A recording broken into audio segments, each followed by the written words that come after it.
Safety. Almost 46,000 older adults died from unintentional injury in the year 2013. This is a large number, and that number has only increased since 2013 because the number of older adults has increased. The largest number of deaths have occurred from accidental falls. Now, the most common safety problems that we see with the older adult, again, are falls, but choking, burns, automobile accidents, and extreme temperatures. There's some internal risk factors that involve diminished visual and auditory acuity, which increases the risk of injury. A decreased sensitivity to smell and taste also increases the risk of accidental food or chemical poisoning because the older adult does not recognize an odd taste. And cognitive changes can reduce the ability of the older adult to recognize and process information.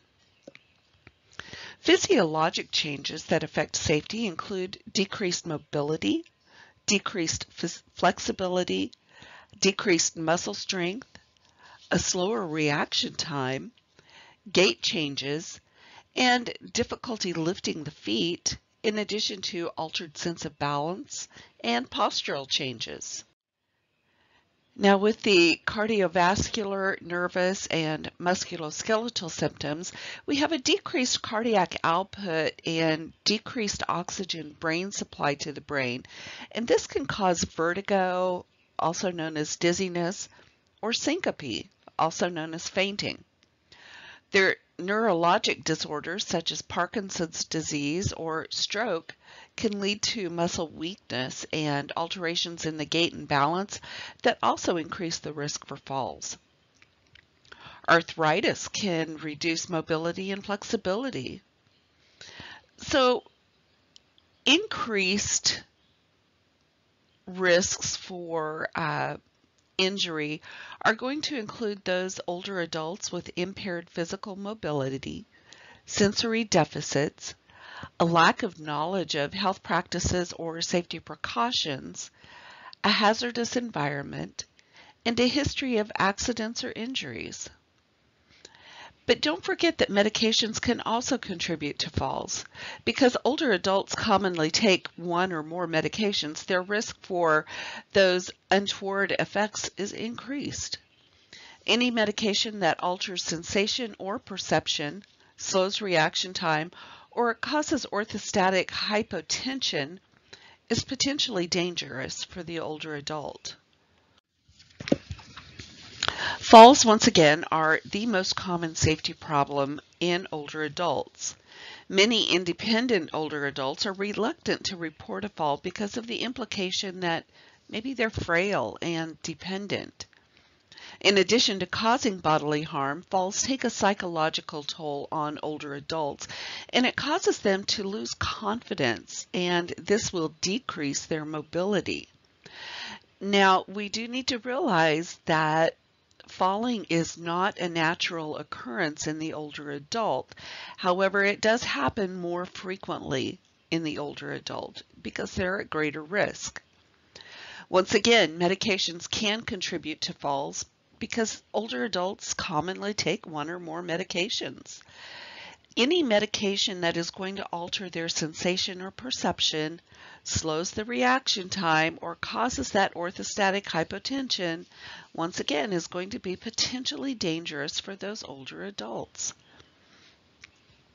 So, stopping elderly accidents, deaths, and injuries, also known as STEADY initiative, asks if clients have fallen, if they feel unsteady, or if they have concerns about falling. We need to, with this initiative, review their medications and stop, switch, or reduce the dose of medications that could increase that fall risk. And we should also recommend vitamin D supplements.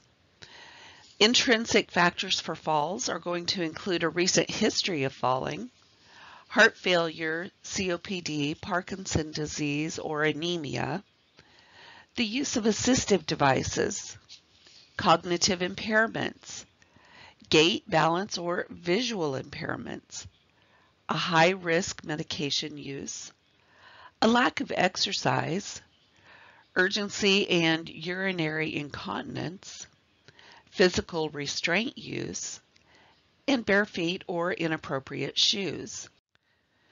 Now, strategies to prevent falls from intrinsic factors are going to be identifying those fall risks. Have the client exercise with a focus on balance, strength, endurance, and flexibility. Make environmental modifications such as removing clutter, throw rugs, cords that are lying on the floor, making sure there's appropriate lighting, etc. Gradually withdrawing certain medications where possible. Those clients that have a carotid sinus hypersensitivity may require pacemaker placement. If they have visual impairments, do they need to have cataract surgery, etc. External risk factors are going to include environmental hazards, fire hazards, home security, internet safety, vehicular accidents, and thermal hazards. With fire hazards, older adults are among the highest risk groups for injury or death caused by fire.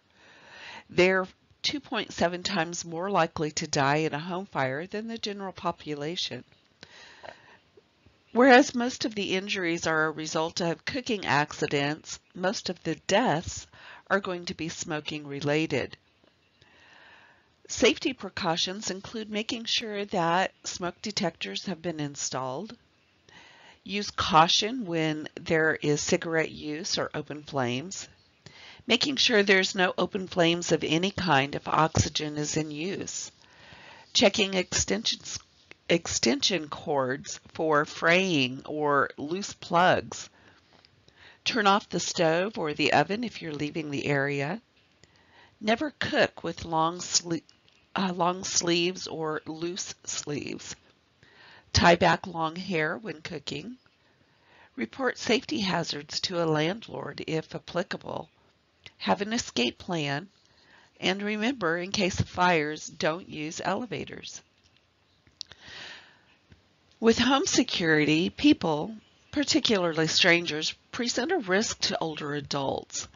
These older adults are going to be more vulnerable than a younger person to attack and injury from those that prey on the weaker or more defenseless people, such as the infirm or older adult. Now, older adults should use to learn the internet safely. The use of social media among older adults has tripled to 35% in 2015, so you know that number has increased since that time. Identity theft, credit card fraud, and even burglary are all increased risks with internet usage.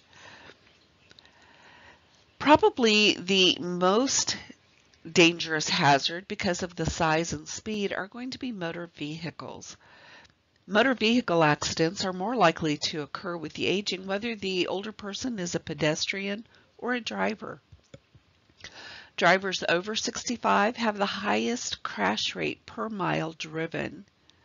Warning signs that a person should stop driving is nervousness or a lack of comfort while driving, difficulty staying in one lane, more near misses, more dents or scrapes on the car, other drivers honking more often, friends or family not wanting to ride with the older person, confusing the brake and gas pedals, difficulty turning to look over the shoulder, medical conditions or medications that affect the ability to maneuver the car, being easily distracted or having difficulty concentrating, getting lost, and receiving more warnings or traffic tickets.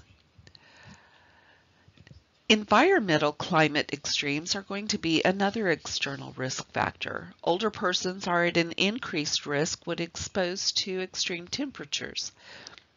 It's an even higher risk for older adults that are sick, frail, inactive, or take medications that prevent temperature regulation. So thermoregulation is the ability to maintain the body temperature in a safe range, and that is controlled by the hypothalamus. Internal factors that affect thermoregulation include muscle activity, peripheral circulation, the amount of subcutaneous fat, metabolic rate, the amount and type of food and fluids ingested, medications and disease processes. External factors would include humidity, environmental temperature, air movement, and the amount and type of clothing or covering. Hypothermia is defined as a core body temperature of 95 degrees Fahrenheit or lower. Normal changes that occur with aging affect the body's ability to regulate temperature, and changes in the skin reduce ability to perceive dangerously hot or cold environments. A decreased muscle tissue, decreased muscle activity, diminished peripheral circulation, reduced subcutaneous fat, and decreased metabolic rate all affect the amount of heat that's produced and retained by the body. Signs of hypothermia include mental confusion, a decreased pulse and respiratory rate, decreased body temperature, cool or cold skin, pallor or cyanosis, a swollen or puffy face, muscle stiffness, fine tremors, altered coordination, changes in the gait and balance, lethargy, apathy, irritability, hostility, or aggression. Now with hyperthermia, this of course is a higher than normal body temperature. When the body's unable to get rid of excess heat, we have hyperthermia. This can be caused by excessively high environmental temperatures, an inability to dissipate heat, or increased heat production that may be caused by exercise, infection, or hyperthyroidism. Older adults are going to be more susceptible to heat exhaustion and heat stroke. It does take longer for the older adult to begin sweating, and when they do produce less perspiration. Mild early symptoms of heat stress include feeling hot, listless or uncomfortable, cramping in the legs, arms, and abdomen. Serious indications of overheating include hot, dry skin without perspiration, tachycardia, chest pain, breathing problems, throbbing headache, dizziness, profound weakness, mental or perceptual changes, vomiting, abdominal cramps, nausea, and diarrhea. With a heat stroke, which is the most severe condition of overheating, this is where the body temperature can climb as high as 104 degrees Fahrenheit, and it is a life-threatening emergency. It's also a very real concern for active older persons, especially those that tend to live in the hot climates. So question, what is the main reason voiced by older adults for continuing to drive?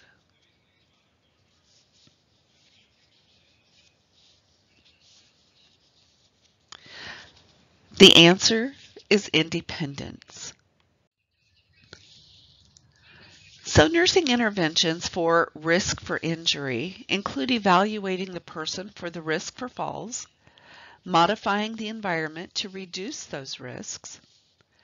Our goals and outcomes, we want the client to have a decrease in the frequency and severity of injuries caused by falls, and to be able to identify and correct any unsafe conditions and behaviors. Interventions include evaluating for that fall risk, modifying the environment to reduce the risk, and while at home, have someone check on the client regularly. So interventions for hypothermia or hyperthermia, the goals are to have the client maintain the core body temperature within the normal range, State the appropriate modifications in dress, activity, and environment to maintain the body temperature within those normal limits. We're going to do this by monitoring the environmental temperature, humidity, and air movement. Monitor body temperature at regular intervals. Provide clothing and bed covers suitable for the environment. Promote adequate food and fluid intake. Monitor activity level in accordance with environmental temperature. So to prevent hyperthermia when it's hot outside, we need to make certain that the client decreases physical activity during the daytime. Do heavy chores in the morning or evening. Perform outdoor activities at sunset. Dress in light-colored, loose-fitting clothing. Keep out of direct sunlight. Take cool baths or showers or put cool cloths to the axilla or groin. Drink at least 8 to 10 glasses of water. Avoid drinking hot beverages and alcohol. Eat frequent small meals.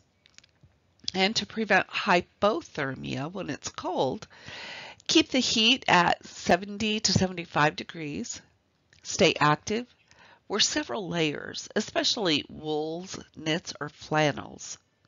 Drink those 8 to 10 glasses of water. Avoid alcohol. And again, eat small, frequent meals. So one of the signs, our first signs of hypothermia in older adults is going to be